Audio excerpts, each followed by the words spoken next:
Olá, hoje é segunda-feira, dia 14 de março, e a política está fervendo na Bahia. Finalmente saiu a decisão do PP, muitíssimo magoado com a forma como se deu a formação da chapa do PT, da situação para disputar o governo do Estado. Aliás, com a participação decisivamente trágica do ex-governador Jacques Wagner, irreconhecível politicamente pela atuação dele aí nesse caso. E, enfim, o PP do vice-governador João Leão rompeu com o PT. O vice-governador rompeu com o governador Rui Costa, pediu exoneração do cargo de secretário de Planejamento e vai fazer campanha com ACM Neto. E deve ser, está sendo dito aí, é que foi feito um acordo para que João Leão seja candidato ao Senado. Então, João Leão vai enfrentar aquele que era aliado até hoje, Otto Alencar, que não quis ser candidato ao governo e, portanto, também tem uma participação direta nessa confusão. Mas nenhum como Jacques Wagner, que depois de muito tempo já anunciado como candidato, desistiu e deu início a toda essa confusão e agravou muito mais ainda quando decidiu anunciar, sem que o João Leão estivesse sabendo, que tinham fechado um acordo, que o Otto Alencar seria mesmo candidato ao Senado, que já tinha 3 candidatos do PT pré-candidatos para um deles ser o candidato ao governo e que Rui Costa ficaria até o final do mandato. Aí acontece o seguinte: era justamente, pelo menos esse, o sonho do João Leão, né? Passar de abril até 31 de dezembro no cargo de governador do estado. Coisa que, se ele concorresse diretamente ao governo, seria muito mais difícil. Aí não, ele já ganhava cargo de mão beijada, com o Rui Costa renunciando para ser candidato ao Senado. Mas deu tudo errado e, para piorar, ele não foi comunicado da decisão depois que a chapa desandou. E agora a coisa encrencou para o lado do PT. O Jerônimo Rodrigues, um candidato neófito que nunca disputou uma eleição, vai entrar aí dentro de um ambiente conturbado. Sem dúvida nenhuma, o clima não é dos melhores. E agora, com a confirmação da saída do João Leão, as coisas vão se complicar ainda mais. Então, a mágoa do João Leão, que já tinha ficado muito clara nas declarações, na entrevista que ele deu a esse site bahia.ba, chefiado pelo Levi Vasconcelos, ficou explícita agora na carta que ele encaminhou aí anunciando a saída, uma carta até longa, e ele diz muito claramente que foi feito aquele acerto, né, de que ele seria o governador temporariamente até o final do mandato, terminaria o mandato de Rui Costa, que estaria como candidato ao Senado, e logo após aceitar o honroso convite, Leão participou de um encontro em São Paulo com o ex-presidente Lula, acompanhado do governador Rui Costa, que na oportunidade deu conhecimento do acordo a Lula. Na segunda-feira, 7 de março, porém, uma semana atrás, em entrevista a um programa de rádio de Salvador, o senador Wagner anunciou a nova composição da chapa. Nela, o vice-governador João Leão não teria nenhuma participação. Leão também não mais assumiria o governo. Além de considerar inaceitável a quebra do acordo, a indelicada comunicação da decisão pela imprensa causou uma imensa decepção e a constatação de que o PP não era mais desejado e não tinha espaço na aliança. A mágoa é forte e real em relação à atitude justamente do ex-governador Wagner, que deixou o PT muito chateado porque desistiu na última hora e agora deixou o João Leão muitíssimo mais chateado, e o João Leão tem a opção de simplesmente dar no pé, foi o que ele fez. Porque não comunicou que o João Leão tinha sido descartado, né? A verdade é que foi descartado. A partir desse momento, então, sendo o João Leão candidato ao Senado na chapa de ACM Neto, que é o que se noticia, só sobra a vaga de vice-governador na majoritária. E essa vaga de vice-governador já está disputada por 3 nomes. 3 nomes, simplesmente. O deputado federal Marcelo Nilo, que é outro que está deixando aí o lado de Rui Costa e pode se filiar ao Republicanos para ser o postulante. O prefeito de Mata de São João pelo PSDB, João Gualberto, e pelo PDT, o deputado federal Félix Mendonça Júnior. Com isso, também tem um outro reflexo em Feira de Santana especificamente. O José Ronaldo, ex-prefeito todo-poderoso na política local, não vai conseguir vaga na chapa de ACM Neto. É o que diz a imprensa de Salvador. Aliás, nem toca no nome dele. Não é um demérito dele. Acontece o seguinte, o ACM Neto precisa trazer gente nova. José Ronaldo já é um aliado líquido e certo. Ele não tem para onde ir, a não ser que ele vá para o lado do João Roma, né? Que o Bolsonaro está lançando aí como candidato ao governo da Bahia contra o ex-amigo ACM Neto. Mas fora isso, ele precisa agregar. E aí, esses outros nomes acrescentam mais, porque são novos partidos que vão entrando. E aí também não adianta apenas trocar de partido. Aliás, o José Ronaldo foi até flagrado almoçando com a cúpula do PDT em Brasília. Porém, não vale, né? Ele não vai chegar no PDT já pular para a janela. Né? Não vai entrar agora no busão de um partido considerado de esquerda, coisa que o José Ronaldo nunca foi, e já vai logo ser o candidato do partido na chapa majoritária do ACM Neto. Não vai rolar. Então, o mais provável agora, ao que tudo indica, José Ronaldo não será candidato na chapa majoritária, nem a vice-governador, nem a senador. Eu tenho a impressão que a preferência dele até seria, de qualquer um, né? A vice-governador, porque ganha no mole, né? Para senador tem que vencer o Otto Alencar. Para vice-governador, não. Para vice-governador é só se eleger na chapa de ACM Neto. E será que ACM Neto está bem cotado para essa eleição? Bom, veja bem, quando ele desistiu 4 anos atrás, o que é que todo mundo pensou? Está com medo, sabe que vai perder e desistiu. Sobrou para José Ronaldo, inclusive, ser o candidato. Agora, José Ronaldo até talvez raciocina um pouco que teria que ser recompensado pelo gesto de desprendimento, de ter renunciado à prefeitura de Feira de Santana, coisa que a ACM Neto fugiu de fazer e não largou a prefeitura de Salvador porque percebeu que era furada. Ninguém nega isso. E aí, Wagner percebeu que era furada? O PT está enfraquecido? O PT apresentou 3 nomes e escolheu aquele que nunca disputou uma eleição? Olha, nenhum candidato do PT será um candidato fraco. Além do partido estar no poder na Bahia, e isso já confere assim uma força ao candidato, domina a máquina, já são 4 eleições seguidas dos governadores do PT. O PT ainda tem como candidato à presidência Lula, que vai arrastar os candidatos a governador, vai impulsionar os candidatos a governador. Essa é uma deficiência, inclusive, do ACM Neto, que não tem um candidato, um aliado forte como candidato a presidente.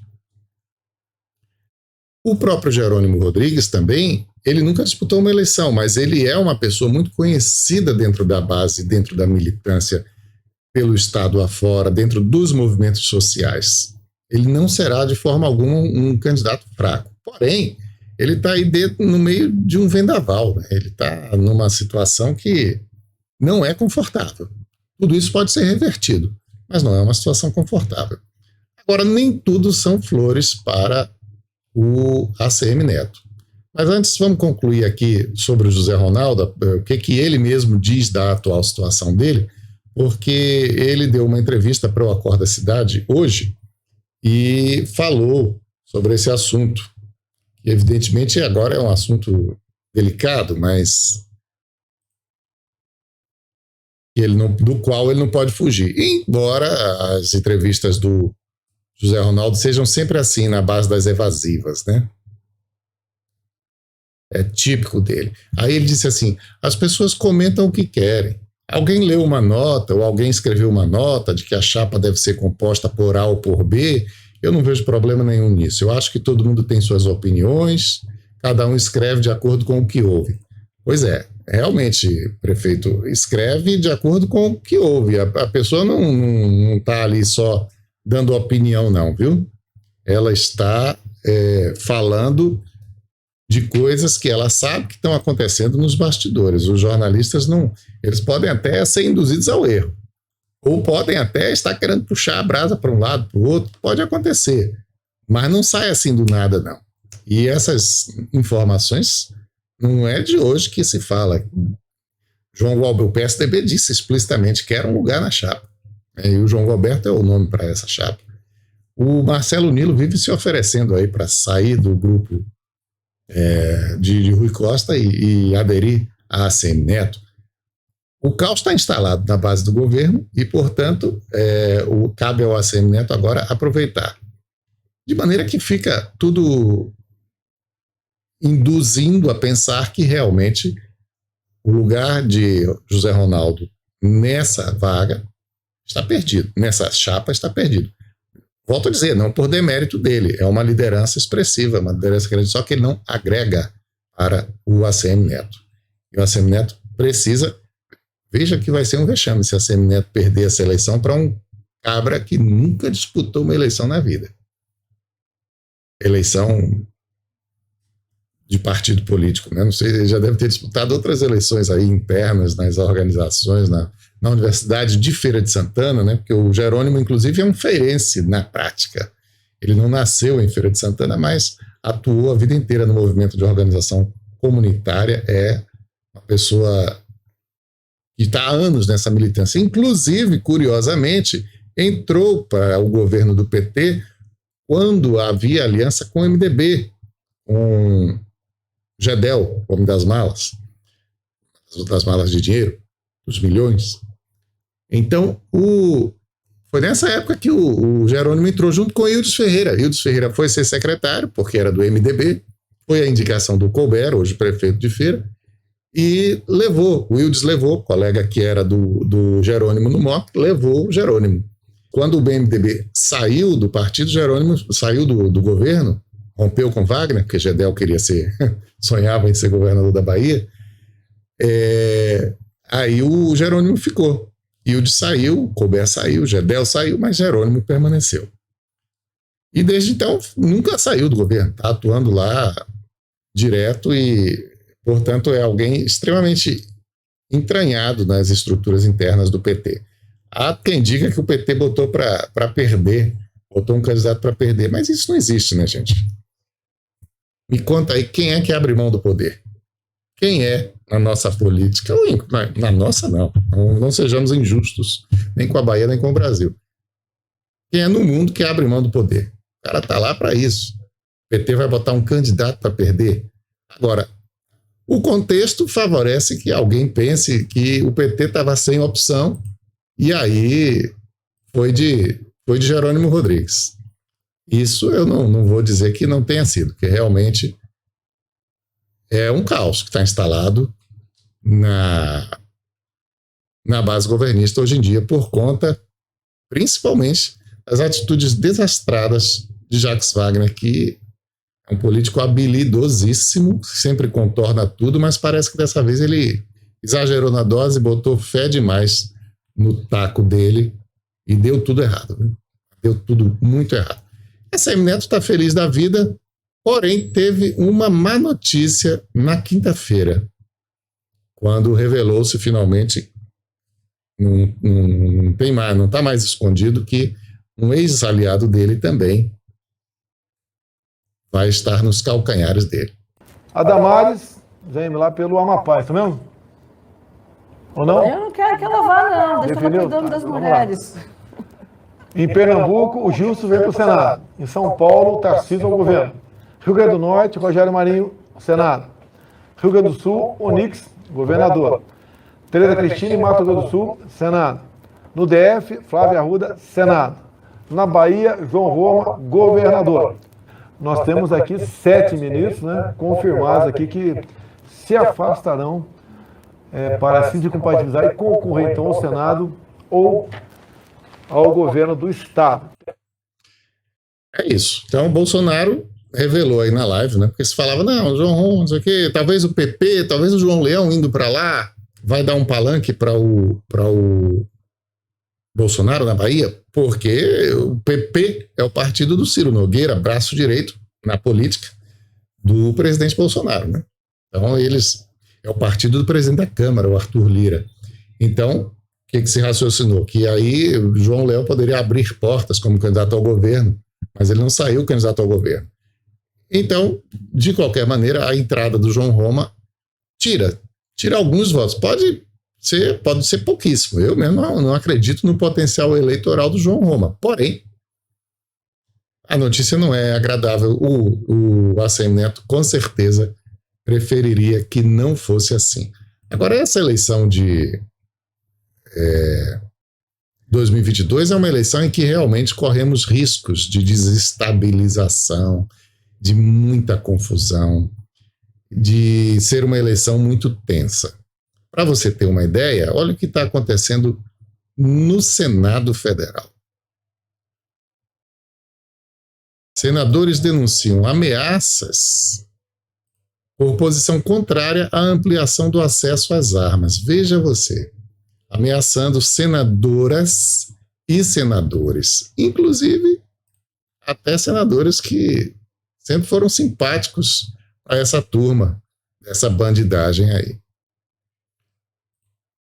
Na sessão de quinta-feira também os senadores relataram essas ameaças que estão recebendo por redes sociais, simplesmente porque eles estão contra um liberou geral para a posse de armas, que se dá a desculpa de que é para caçadores, atiradores e colecionadores, mas está abrindo para um monte de gente. E aí vários senadores, até mesmo, por exemplo, o Eduardo Girão, do Podemos, que sempre foi um senador mais identificado com o bolsonarismo do Ceará, foi ameaçado. E ele declarou: defendo e respeito a posse, mas estou convicto, por experiência profissional, por experiência pessoal, de que a gente vai jogar gasolina para apagar o incêndio se a gente deliberar o projeto do jeito que está. Eu não tenho coragem de citar as palavras que foram colocadas para as senadoras e para mim. Imagina esse pessoal com armas. Imagina esse tipo de situação com arma. Isso é muito perigoso. Veja você o que o senador da República está dizendo. E essas ameaças foram feitas também para as senadoras mulheres, que declararam lá que não vão se intimidar. Elisiane Gama, por exemplo, do Cidadania do Maranhão, disse que registrou boletim de ocorrência na Polícia Legislativa. A Simone Tebet falou que o projeto inicialmente era saudável, mas foi totalmente desvirtuado. E, ao mesmo tempo, todas declararam que não vão baixar a guarda, não vão se intimidar por conta dessas ameaças. Mas que espécie de gente é essa que tem tamanha ousadia, né? Mas não é de se estranhar.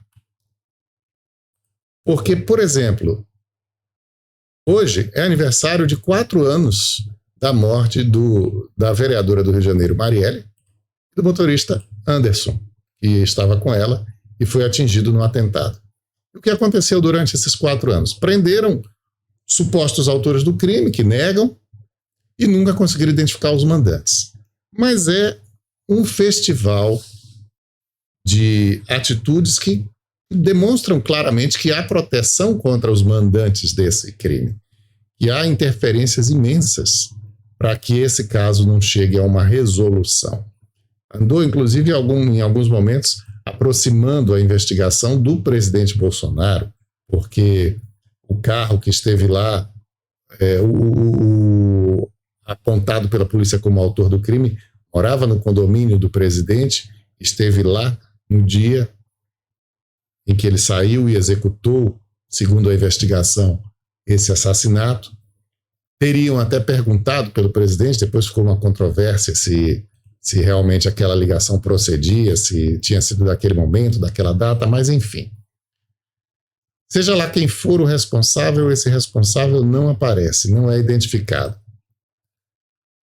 Não há punição. O que há é isso daí, olha. Queiroz sai das sombras e articula candidatura a deputado federal. Veja você. Se o Queiroz se anima a ser deputado federal, olha aí que gracinha, ele olhando e rindo da sua cara, da nossa cara.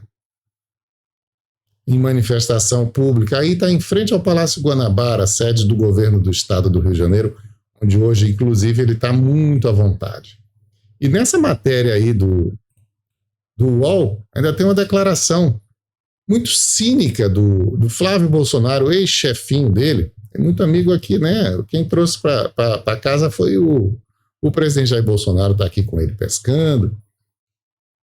Mas a declaração cínica do Flávio Bolsonaro é a seguinte: ele foi, segundo o próprio Flávio Bolsonaro contou numa entrevista ao Globo, ele foi perguntar, né? Tudo bem se eu for candidato, tal? E o Flávio Bolsonaro disse: vai à luta, você é ficha limpa. É uma pessoa que tem bons contatos no Rio de Janeiro, tem uma história bacana na Polícia Militar e agora ainda tem uma exposição gigante. O Queiroz ficou famoso, né?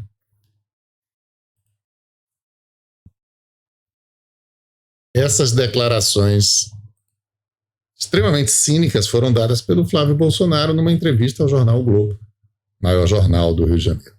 O pessoal que gosta de pegar em arma, de fazer política com ameaças, esses que estão escrevendo para as senadoras em Brasília, eles sentem que o clima está favorável para eles como nunca esteve. Então, está tudo bem, está tudo certo, e eles estão seguindo aí firmes e fortes. E a violência vai se tornando uma característica inseparável da nossa política. Quer ver um exemplo também agora, esses dias? Olha o que aconteceu em Atibaia. Esse camarada aqui fez umas denúncias contra o vice-prefeito, ou a mulher do vice-prefeito, e o vice-prefeito vem de lá para socar a cara dele. Lá vem correndo. Chegou ele, não estava desprevenido, mas correu para dentro de casa, ou da loja, e voltou com um revólver. E lá vai o vice-prefeito fugindo. E tome-lhe tiro. Um dos tiros pegou na perna do vice-prefeito.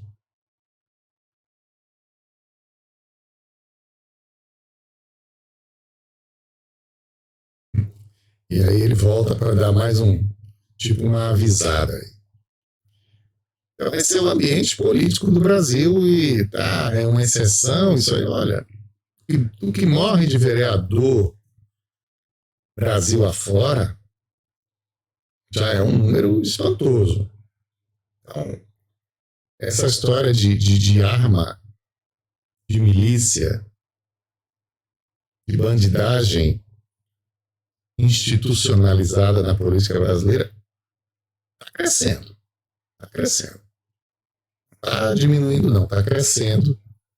E a gente está seguindo o rastro do México.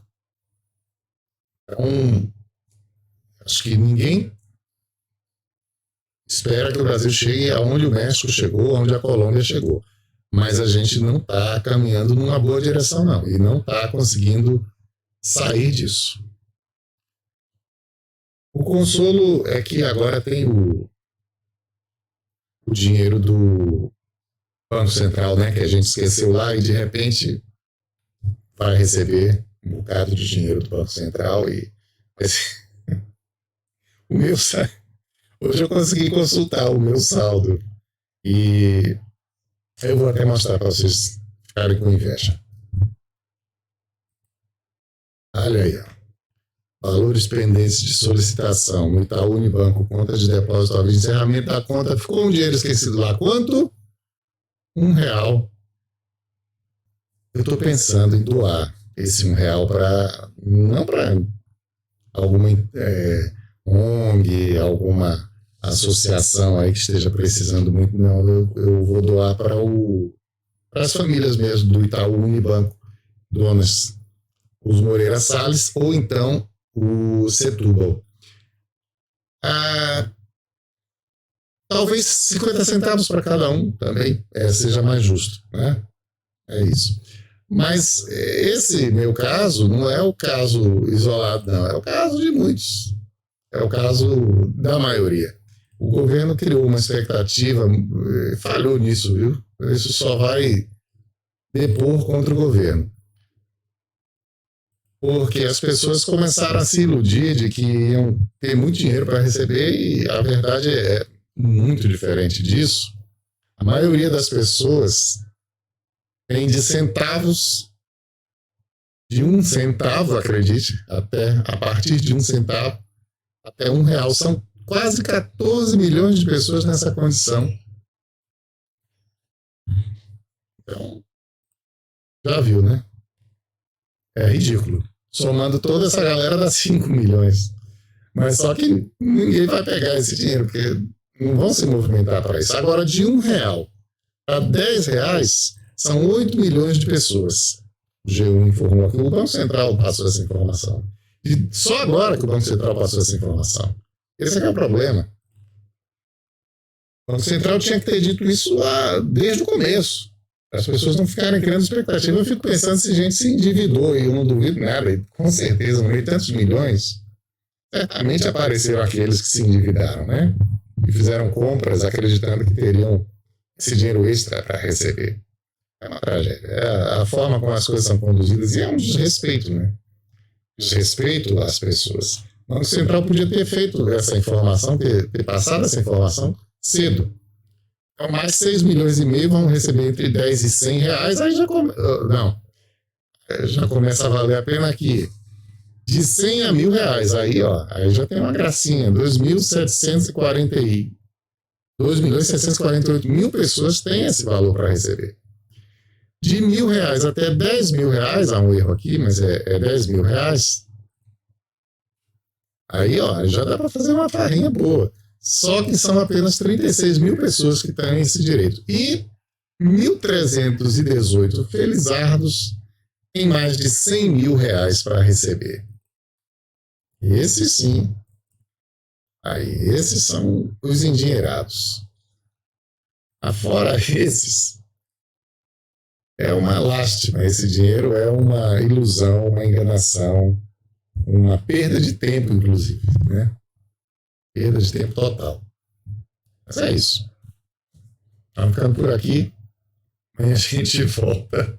Não esquece de comentar, compartilhar, curtir, se inscrever no canal, acionar o sininho para ser notificado. Mas todo dia a gente está aqui. Um abraço.